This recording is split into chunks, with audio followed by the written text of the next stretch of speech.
Pessoal, eu estou aqui para a correção completa do segundo PET de história. E aí, assim como nós fizemos na correção do primeiro PET, daqui a pouco eu dividirei a minha tela com vocês para lermos as respostas, as debatermos e, enfim. Meninos, então vamos começar aqui, né, com o compartilhamento de tela. Qualquer dúvida, vocês deixam no grupo de WhatsApp, também estou no chat escola, ou no comentário do próprio vídeo mesmo. Vamos lá, então. Bom, começando pelo PET, nós temos, né, aqui o PET 2 de História do 6º ano. E, olha só, essas são as atividades da semana 1. E temos aqui o seguinte texto, né? Vou colocar o texto. Procurei dessa vez colocar numa letra um pouco maior para vocês entenderem. Qualquer coisa, né? Vocês paralisem o vídeo, principalmente para quem estiver assistindo no celular, e anota o que eu vou falando em partes. Pois bem, chegou a hora de colocar a mão na massa e ver o que você aprendeu sobre o período paleolítico, período da pedra polida. Lembramos que, além deste material, você pode consultar o seu livro didático, a internet ou qualquer outra fonte de estudo. Bom trabalho! Sobre o período paleolítico, responda as questões. Aí temos, né, um primeiro travessão aqui que diz o seguinte, ou que pergunta o seguinte: como os povos que viveram no período da Pedra Lascada não dominavam a tecnologia de produção de alimentos, eles tinham que viver se deslocando em busca de alternativas para a sua sobrevivência. Em função desse fato, como ficaram conhecidos? Então, quem era esse povo que tinha que viver mudando para buscar alimento, buscar abrigo e se proteger? Geralmente eram, resposta, são povos caçadores e coletores que ficaram conhecidos como povos nômades. O que são povos nômades? Povos que não tinham moradia fixa. Então, repetindo a resposta da atividade da primeira semana. São povos caçadores e coletores que ficaram conhecidos como povos nômades, povos que não tinham moradia fixa. Então, essa é a primeira resposta da 1. Lembrando que ela está em negrito e numa letra um pouco maior. Para a prática da caça e da busca por frutos, os homens do período paleolítico faziam uso de instrumentos produzidos por eles próprios. Como eram estes instrumentos? De que eram feitos? Resposta: estes instrumentos eram primitivos, eram feitos de pedra lascada, madeira e ossos. Então, repetindo a resposta, estes instrumentos eram primitivos, eram feitos de pedra lascada, madeira e ossos. Então, aqui a gente tem a resposta, né, para a questão 1. Lembrando, o que são instrumentos primitivos? São instrumentos antigos, instrumentos de um tempo mais longínquo. Continuando, no 2, a gente tem aqui uma chargezinha, né, do Pitoco, personagem da Turma da Mônica, que diz: o fogo foi uma das grandes tecnologias descobertas pelos povos do período paleolítico e trouxe muitas vantagens para os homens da pré-história. Observe a tirinha e logo em seguida responda a questão. Aí a gente tem a tirinha, né, ou a imagem quadrinhos. O fogo é muito importante na vida do homem pré-histórico. Graças ao fogo, ele pode comer um bom churrasco de dinossauro, tomar uma boa sopa, peixe assado, batatas, etc. Gente, só tem um erro nessa imagem aqui, nesse desenho. o homem não conviveu com o dinossauro, viu? Os dinossauros foram extintos, segundo a ciência, há 65 milhões de anos atrás, e os homens surgiram na face da Terra em torno de 2 milhões. É uma revista em quadrinhos que brinca com a situação. Mas nessa charge, nesse desenho, são mostradas algumas das utilidades do fogo para o homem. Então vamos aqui, é o que a pergunta fala, o que a pergunta pede, né, para ser respondido. Além de ser útil para esquentar a comida, quais outras vantagens que a descoberta do fogo trouxe para os povos da pré-história? Então, resposta: o fogo durante a pré-história podia ser usado para cozinhar alimentos, aquecer as pessoas no tempo de frio e espantar animais perigosos. Então, essas são as utilidades do fogo. Voltando à resposta, o fogo durante a pré-história podia ser usado para cozinhar alimentos, aquecer as pessoas no tempo de frio e espantar animais perigosos. Continuando aqui, então esse é o PET da primeira semana. Ainda não terminamos o PET da primeira semana.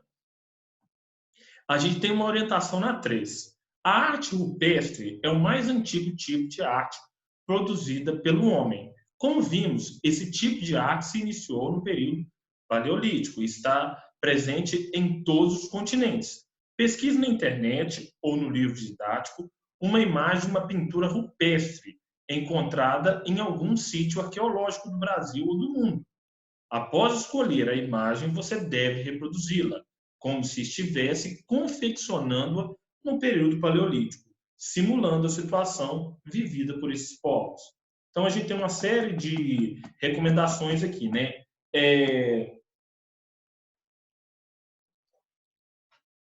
Meninos, aí o que eu coloquei? Nesta atividade, vocês devem utilizar os materiais indicados na própria atividade. A mesma deve ser feita no próprio PET. Então, aqui você tem que fazer um desenho com os mesmos materiais que os homens pré-históricos utilizavam para fazer os seus desenhos em cavernas. Então, quais os tipos de materiais? Pedras e outros mais que eles utilizavam. Então, tijolos, enfim, outros equipamentos antigos. Se eu puder dar uma dica para vocês, vocês também podem achar uma imagem rupestre antiga e colar nessa parte. Eu vou aceitar sem problema. Quem não quiser desenhar. Vamos continuar aqui. Semana 2. Então, vamos para a correção do PET da semana 2, né? Chegando agora na página, só para vermos aqui, coisa rápida, aguarda um momento. Então, vamos para a página agora 60. Quem está aí puder se deslocar para a página 65. A gente tem a questão 1 da semana 2 do PET, do segundo PET de História. 1. Durante o período neolítico, em função do domínio do polimento das pedras, muitas ferramentas foram aperfeiçoadas e outras foram criadas. Essas ferramentas foram utilizadas principalmente para a caça de animais e para o trabalho com a agricultura, que modificou profundamente a forma de viver desses povos. Entre essas invenções, podemos destacar a foice, a enxada e o moinho manual. Converse com seus responsáveis, pesquise na internet e no livro didático e aponte as funções dessas invenções e como elas contribuíram para o desenvolvimento da agricultura e do sedentarismo desses povos. Verifique com seus responsáveis quais desses instrumentos ainda são utilizados nos dias atuais. Resposta. Aqui a gente tem, né? A primeira delas é foice. é uma ferramenta em curva utilizada para os mais diferentes tipos de colheita. Enxada, ferramenta agrícola usada para capinar e cavar a terra, tornando assim mais apta para o plantio e a colheita. Moinho manual, utilizado para moer grãos de maneira mais eficiente. Essas invenções contribuíram para melhorar a produção de alimentos e acabaram por ser responsáveis pela sedentarização do homem. Muitos desses instrumentos ainda são utilizados até os dias atuais, mas com outro tipo de material.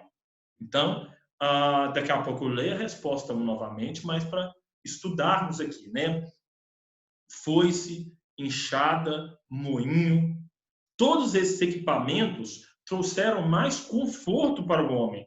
Então, a foice, né, em vez do homem pegar lá a batata, pegar lá o milho, pegar o próprio arroz com a mão e ficar puxando, ele dava uma foiçada para um lado e para o outro e ia tirando maiores quantidades do que se ele pegasse um por um com a mão.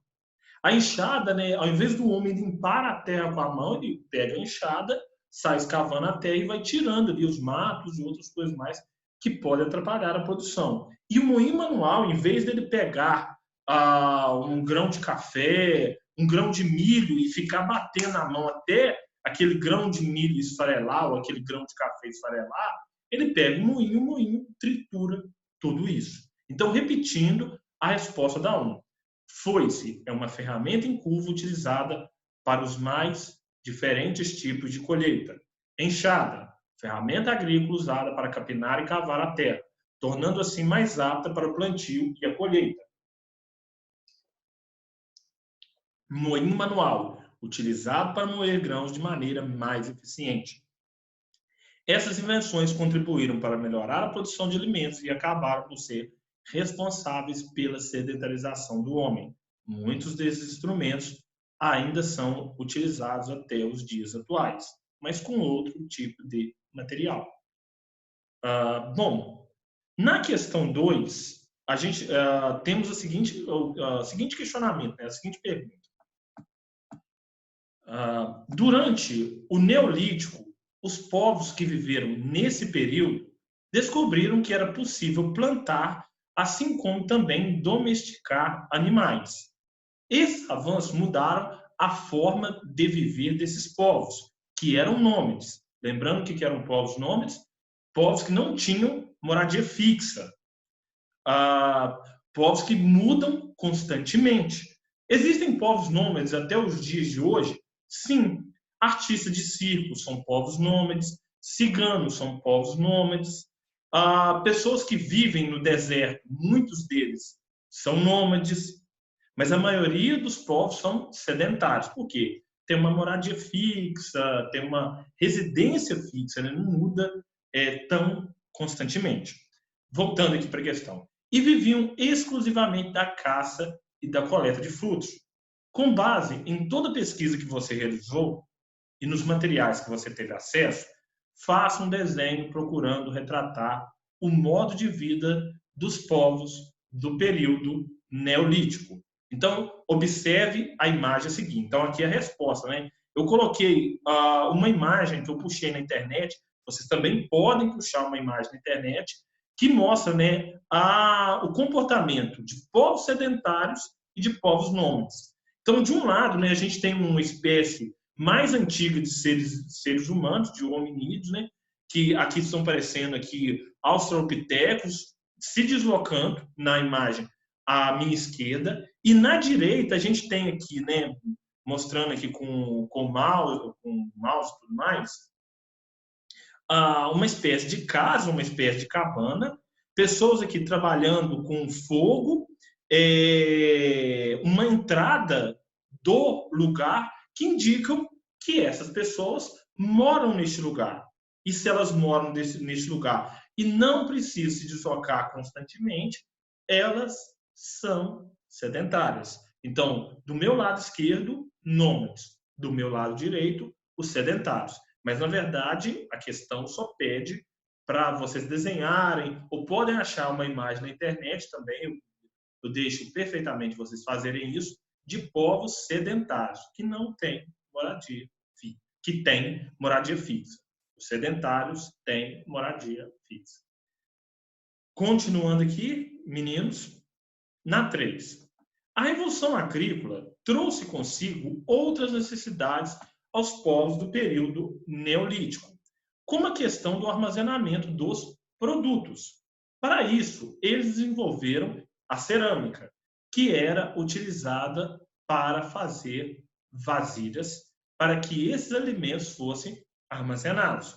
Observe na sua casa, converse com a sua família, pesquise na internet e liste 2 objetos de cerâmica que você conheça e descreva a sua função. Na resposta, meninos, eu coloquei aqui 3 objetos. O primeiro são os vasos de cerâmica, objetos de decoração em uma residência. Então, para que você usa um vaso? Qual a utilidade de um vaso? Você pode guardar objetos nesse vaso ou você pode ter sem utilidade nenhuma, só com a questão de enfeite mesmo. Ser uma coisinha mais bonita ali dentro de sala, ali dentro da casa. Vaso de plantas servem para colocar plantas e enfeitar uma casa. Então a gente tem aqui, né, do meu lado esquerdo, um vaso de planta, né, bem decoradinho e tudo mais, para colocar plantas e enfeitar uma casa também. O mais útil aqui são os filtros de barro. Filtros de barro são utilizados para filtrar e armazenar água. Então, né, o filtro de barro hoje em dia é menos utilizado do que ele era uma coisa de 30, 40 anos atrás, mas em muitas casas você ainda encontra o filtro de barro. Também é um exemplo de um objeto feito de cerâmica, e muito eficiente, inclusive. Então, repetindo a resposta da 3. Vaso de cerâmica, objetos de decoração em uma residência. Vaso de planta, servem para colocar plantas e enfeitar uma casa. Filtros de barro são utilizados para filtrar e armazenar água. Vamos passar para o próximo aqui. Semana 3. Estamos aí na metade, né?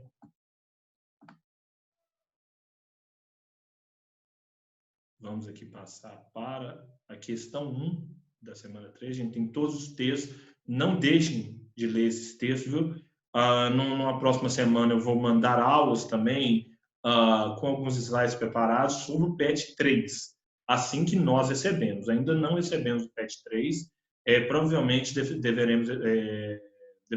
deve ser recebido no início do mês de agosto. Lembrando que hoje é dia 28/7. Vamos lá para a semana 3, para a correção do PET na semana 3, com o seguinte, né? Com a questão 1. E aqui nós temos um quadro, né, na questão 1 da semana 3. E eu vou ler a questão primeiro. Até o momento da descoberta e uso dos metais, os povos da pré-história utilizavam pedras, ossos e madeiras como matéria-prima para a confecção de armas e instrumentos de caça.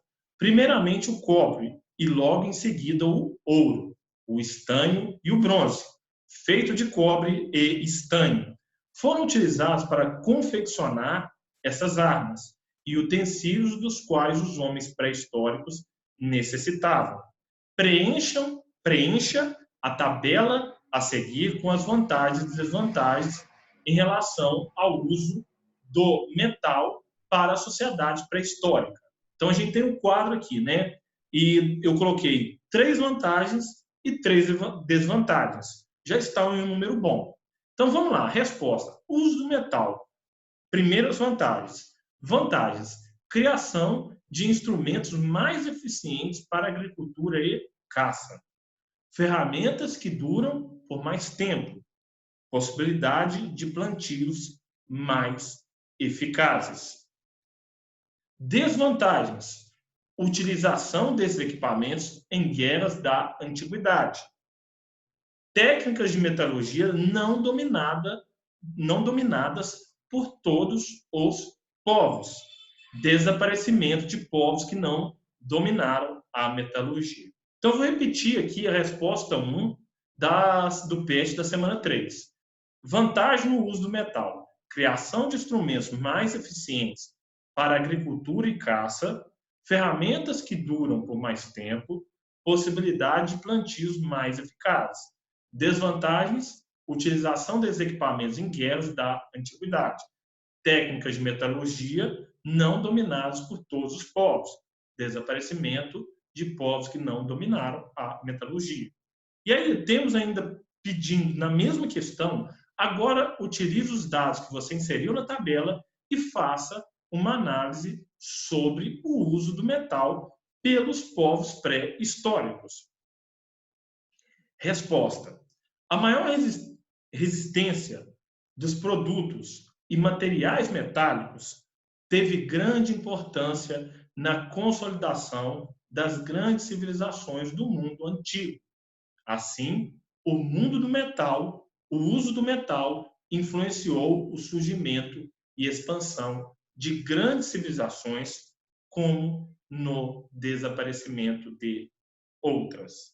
Então, explicando a questão, os povos que dominaram bem os metais, o ferro, o bronze, o cobre, que são tipos de metais, se deram bem. E os povos que não dominaram bem acabaram desaparecendo em guerras, em outros processos de dificuldades, até mesmo passavam fome e tudo mais.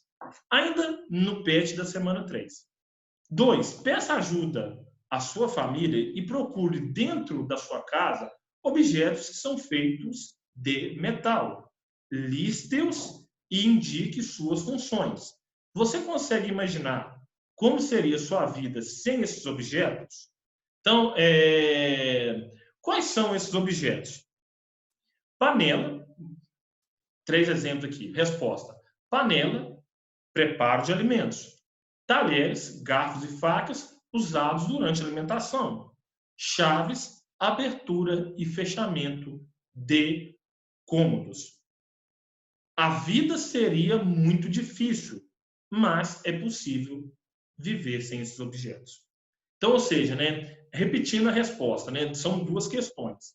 Em primeiro, quais são os objetos feitos de metal? E a segunda é como seria a vida sem esses objetos. Então, a panela para o preparo de alimentos, talheres, garfos e facas usados durante a alimentação, chaves, abertura e fechamento de cômodos.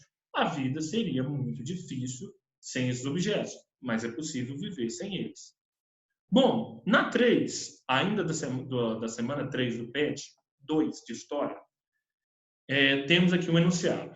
Vimos que foi nesse período também que surgiram as primeiras cidades da nossa história. Elas foram uma evolução das pequenas aldeias, que surgiram quando os homens pré-históricos deixaram de ser nômades e se tornaram sedentários.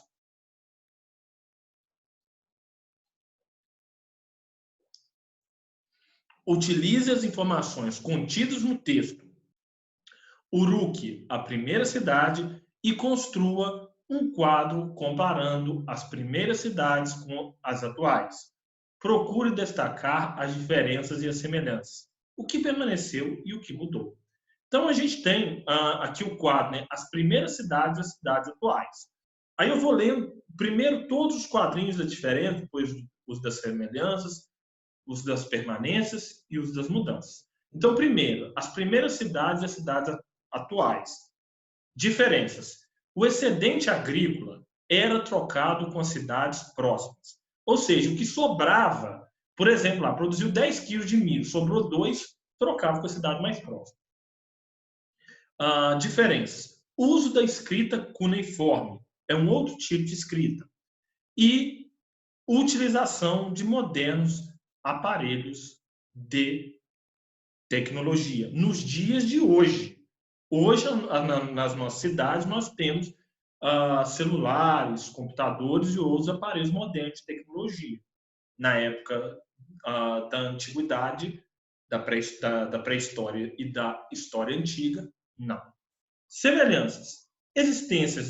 existência de templos, bairros residenciais, praças, estabelecimentos comerciais e administração pública. Então, tudo isso que tem nas igrejas dos dias de hoje, nas igrejas não, nas cidades dos dias de hoje, nós tínhamos nas cidades antigas também.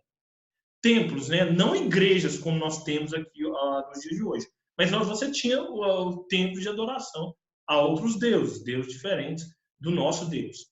E assim também como uma praça pública, um prédio onde um rei, um imperador, ali exercia suas funções de administrador. Ainda nas semelhanças, existência de comércio, deslocamento de pessoas pelas ruas. Então, isso acontecia nas cidades mais antigas e nas cidades ainda dos dias de hoje, nas cidades modernas. Então, coisas que permaneceram, né, nas primeiras cidades e nas cidades atuais. Então, nas primeiras cidades tinha comércio, nas de hoje também tem. Nas primeiras cidades eram cobrados impostos, nas de hoje também. Nas primeiras cidades existiam interações, conversas, relacionamentos entre as pessoas. Na cidade de hoje em dia também. Mudanças, né? Sistema de transporte. Se as pessoas da antiguidade se movimentavam com animais, carruagens, carroças, hoje em dia nós nos deslocamos com carros, motos, ônibus. Então, o sistema de transporte mudou. As formas de trabalho também, muitas delas, mudaram. Então, por exemplo, né, naquela época você não tinha engenheiro de computador, programador, técnico em celular, técnico em informática. Então, aí até mesmo a medicina era exercida de uma forma diferente. Os médicos geralmente tinham muito menos recursos do que os médicos de hoje ainda têm. E outro fator de mudança também é a velocidade das informações. Ou seja, né, você fica sabendo.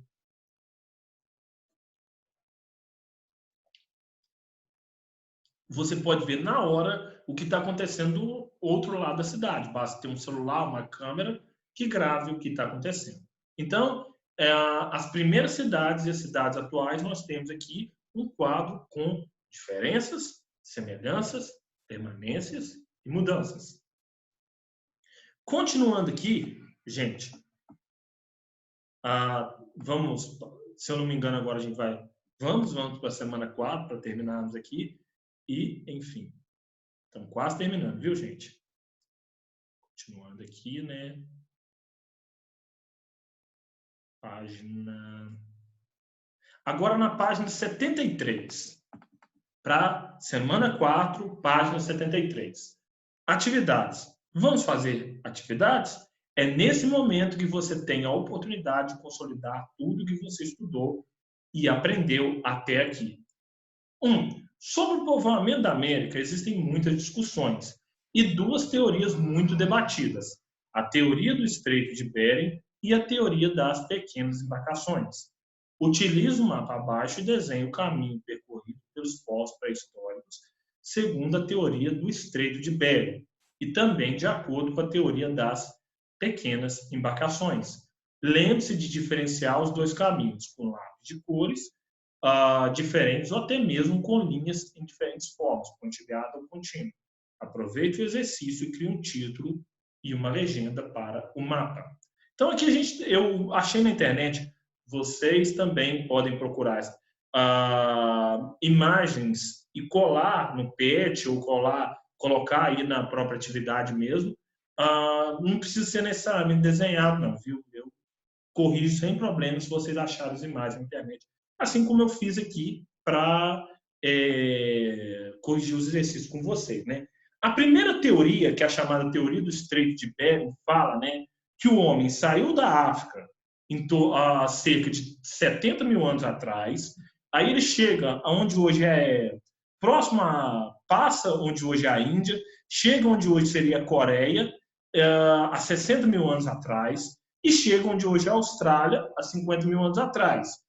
Outros homens continuaram, em vez de descer para a Austrália, Eles sobem aqui onde é a Rússia, onde faz muito frio, e atravessam o Estreito de Bering, que é um caminho entre a Rússia e o Alasca de 95 quilômetros aproximadamente. Meninos, então vocês podem falar, ué, mas como é que eles percorreram esse estreito de Bering, se esse estreito ele é um oceano? Esses 95 quilômetros são 95 quilômetros de água. Eles foram andando sobre as águas? Não. Algumas teorias falam, né, que esse caminho aqui, aonde eu estou apontando com a setinha, estava em terra. E aí isso favoreceu a ligação entre a atual Rússia e o atual Alasca. E aí esses homens atravessaram e continuaram o povoamento de todo o continente americano. Então, né,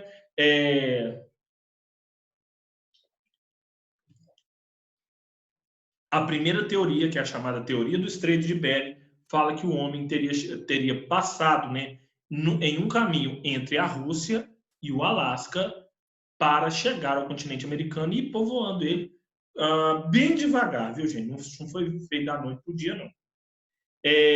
No outro, aqui temos a teoria transoceânica. No caso, eu não consegui achar uma imagem da teoria transoceânica sozinha. Aqui nós temos, né, eu já vos expliquei da teoria do Estreito de Bering aqui em cima, mais alguns grupos que falam, né? O Oceano Pacífico, que é esse aqui que eu estou passando a seta, ele é cheio de ilhas. E aí fala-se, né, aqueles que acreditam na teoria transoceânica falam que os povos saíram da atual Austrália e foram navegando com pequenas canoas, navegando por essas ilhas, demorando num processo muito demorado, e se estabelecendo em pequenas ilhas até chegar à América do Sul. Então, ou seja, né? Flávio, eles não morriam nessas travessias, não? Sim, muitas vezes eles morriam nessas travessias, mas por isso que eu falei, foi um processo que durou centenas de anos, para não falar milhares. Ou seja, né, temos aqui as duas teorias mais famosas, né, de povoamento da América. Flávio, você acha que as duas teorias podem ser válidas? Sim, elas podem. Podem sim. Continuando aqui, então, vamos lá, meninos. E aí eu escrevi uma legenda, né? Legenda: a chegada dos seres humanos ao continente americano. Vou aumentar essa legenda aqui agora. O tamanho dessa legenda, né?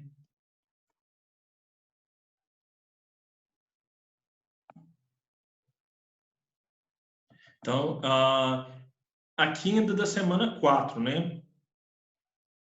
Aqui a gente tem, né? Fiz a legenda. E na 2, se eu não me engano, deixa eu ver aqui, para não cometer nenhum erro.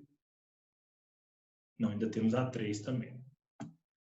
Na 2, da página 73, nós temos, né, o seguinte questionamento.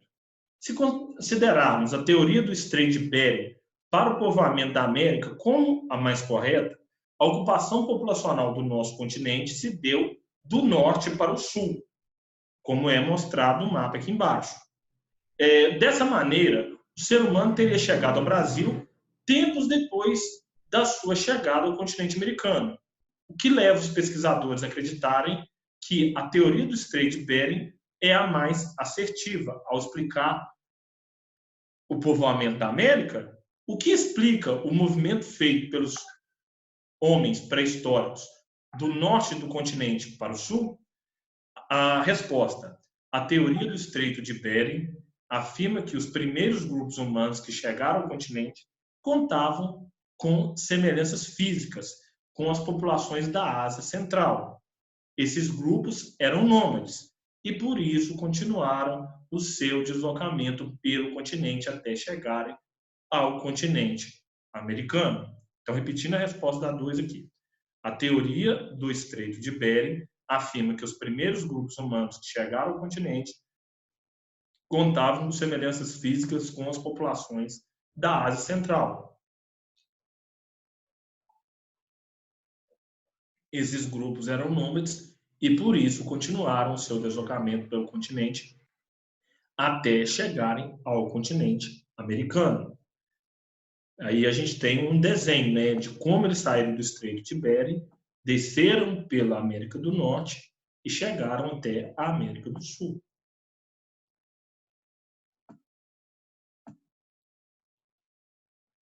Vamos para 3 para terminarmos. 3. Minas Gerais possui um dos mais importantes sítios arqueológicos sítio arqueológico do Brasil, o sítio arqueológico de Lagoa Santa, localizado na região metropolitana da capital mineira. O sítio protagonizou uma das maiores descobertas sobre os povos pré-históricos na América, o crânio de uma mulher que foi batizado de Luzia. E aí a gente tem aqui, né,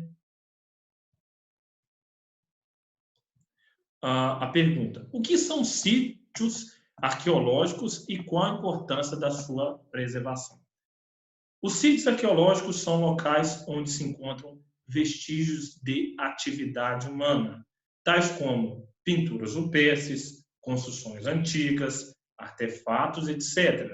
A preservação destes sítios é importante para a preservação de memórias do passado. Então, a resposta da última questão do PET 2, da semana 4, repetindo aqui, é: os sítios arqueológicos são locais onde se encontram vestígios de atividade humana, tais como pinturas rupestres, construções antigas, artefatos, etc. A preservação desses sítios é importante para a preservação de memórias do passado. Vou terminar o compartilhamento de tela e alguns recados para vocês. Meninos, para terminarmos aqui, eu digo para vocês o seguinte: primeiro assistam essa correção, qualquer coisa parem, voltem, e ainda essa semana eu enviarei pelos grupos de WhatsApp a correção impressa. Mas primeiro eu vou controlar o número de visualizações e ver lá quem realmente assistiu. Qualquer dúvida pode me chamar, eu estou no chat de escola, eu estou no WhatsApp, eu estou pelo e-mail, enfim, fiquem à vontade. Muito obrigado a todos. Qualquer coisa podem entrar em contato. Um abraço forte e até a próxima correção do PET.